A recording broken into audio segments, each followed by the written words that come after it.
Hi, it's Dawn Isenhower again with Sibcy Cline Realtors, here to answer a question that I've been asked in the past by several buyers. When it comes to outdoor space, what's best? A deck, a patio, or pavers? So we'll answer that question.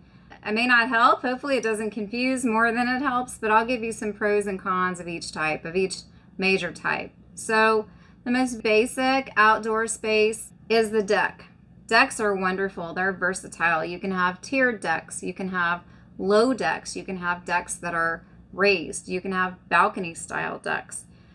Decks are all basically made of wood. Obviously, they have a structure that really needs to be sound. And the higher that deck goes, the stronger it needs to be. And you need to make sure that it's built to code so that it can sustain the weight that it's holding up.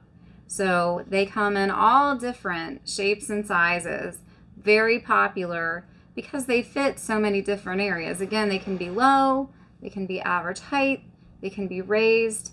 You've got a variety of rail styles to choose from now. So very, very popular.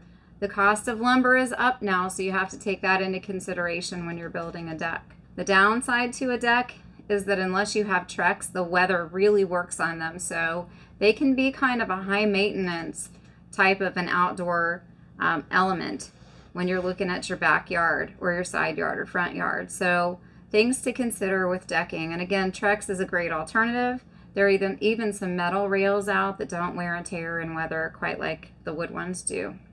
And the nice thing about a deck is you can go ahead and change those rails with the styles, but keep the same basic deck structure as long as it's in good shape.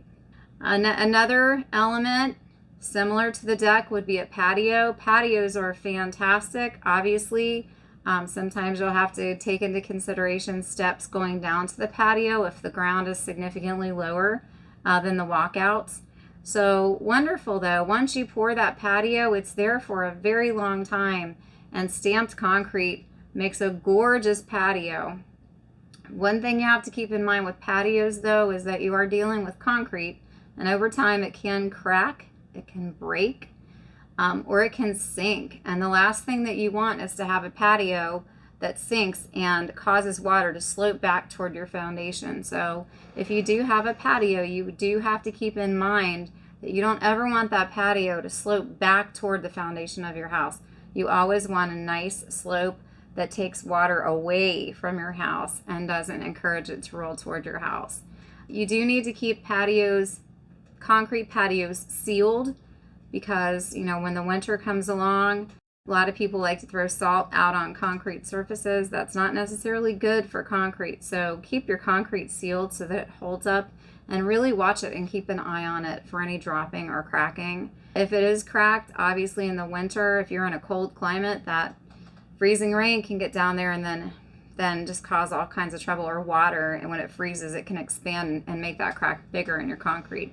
So things to watch out for. There is a little bit of maintenance to them, but not quite the same level as with a deck.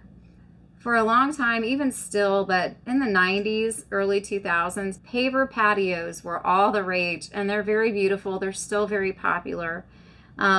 They look great. They hold up well until the sand underneath them starts to shift. They do tend to sink, and getting them reset can be really expensive because of the time involved in getting those reset. So again, gorgeous, very low maintenance until they need to completely be reset. And then you've got some cost involved in resetting them. So those are the main types of decking, patio surfaces that we deal with. Those elements to your backyard that can make it look drop dead gorgeous.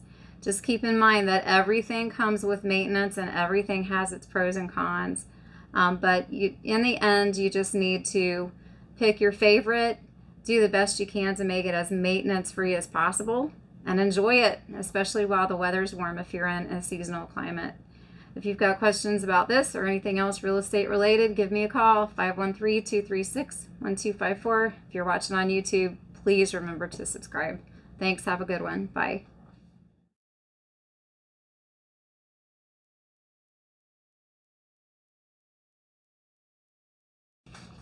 Okay. I can talk.